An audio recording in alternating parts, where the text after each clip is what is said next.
Hello everybody and welcome back to Robert's Reviews. Today is day 6 of the Saw series. We're almost done. We have 2 more to go, and then Spiral, which again I'm hoping to try to watch on the Saturday it comes out. It comes out on a Thursday for some reason, and I just don't think I'll be able to actually get to a movie theater until later. But we're going to be talking about Saw number 6.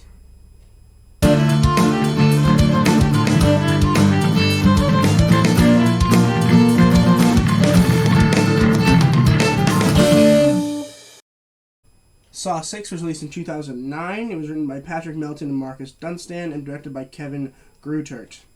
We've seen the writers before. They've written 2 other movies before this in this series, and this is a new director. I don't know if he directs the final chapter, but I'll find out later on today. But essentially, this one follows number 5, because of course it does, and basically the FBI is sus of Hoffman now because they're realizing that it couldn't possibly be Strahm. And basically, Hoffman is trying to throw them off, but the FBI is getting stronger on his tail, okay? Slight spoilers ahead for this movie and other Saw movies, because it's hard to talk about these without spoiling. And basically, Jigsaw's will, right? So he has a will because he's dead. And his will says that he would like these 6 people to be challenged, right? And we go through all 6 of them, sort of. And it's complicated, like, because the first 5 people, like, sort of make sense, but, like, they also really don't, and they're not even challenged in the same ways, and each of these challenges don't make sense to So Jigsaw's whole big motive, right, is that he wants people to change. He doesn't want to just commit murder. He doesn't want to be like, hey, kill yourself, right? He wants to be like, hey, if you don't change your ways, you're going to die, right? It's just how it is.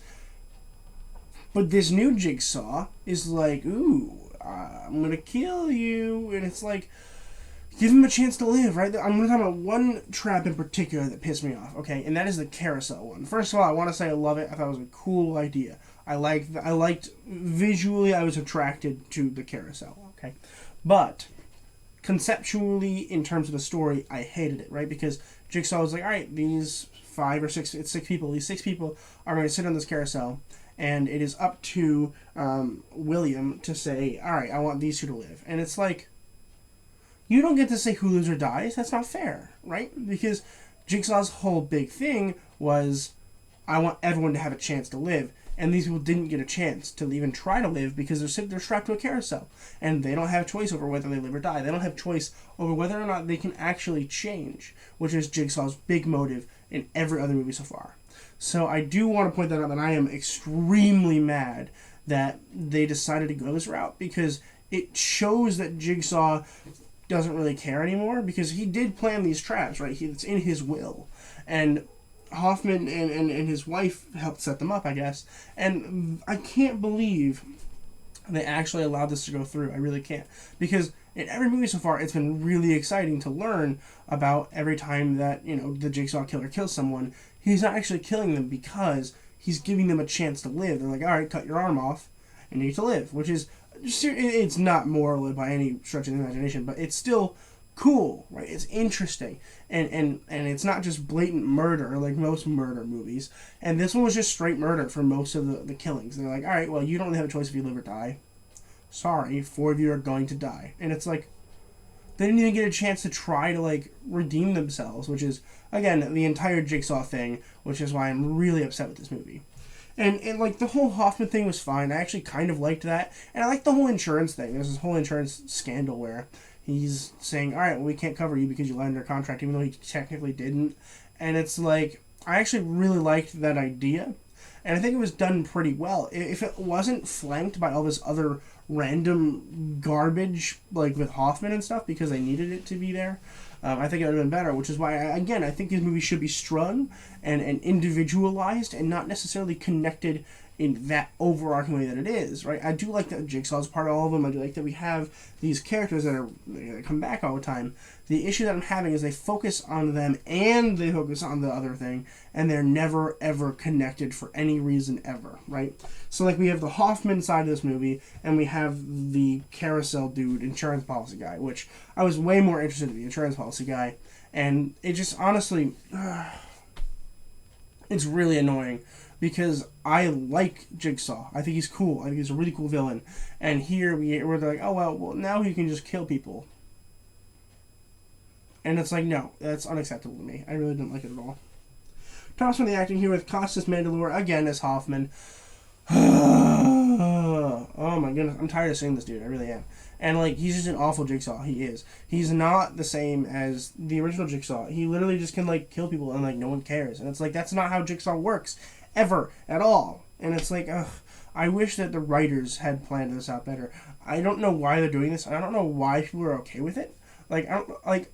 Are people just like, yeah, it's a good movie? It's not in comparison to the other Saw movies. It's just not. Peter Outerbridge as William, the insurance guy. I actually really liked him here, and I think he was very good. And again, I wish that I could just like this movie due to that, but I can't because we have all this other stuff and the awful traps that have nothing to do with the actual Jigsaw killer. Which is unfortunate because it all overshines the negative parts when we do have a pretty good actor here in Outerbridge, and I'm upset about it. Overall, this movie is just really not good. It's boring, and the intertextuality here between all the other movies just does not make any sense at all, and it makes me so angry. And hopefully the next two are better. I have high hopes for Jigsaw, but I don't really have any hopes for the final chapter. I really don't.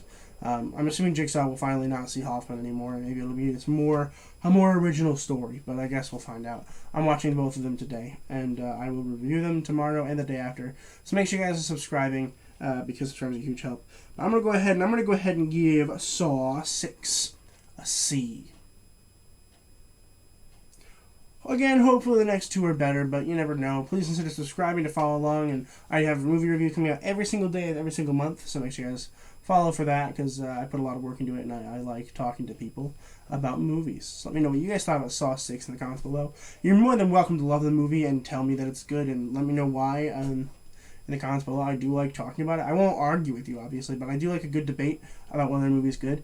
I do like that. And, like, again, I like crappy movies sometimes, and I hate good movies sometimes. So let me know what you guys thought in the comments below. I love striking up conversation with my community. But thank you guys so much for watching the video. Once again, please consider liking, subscribing, and commenting. And as always, keep watching movies and television, stay educated, and I'll see you guys in the next video.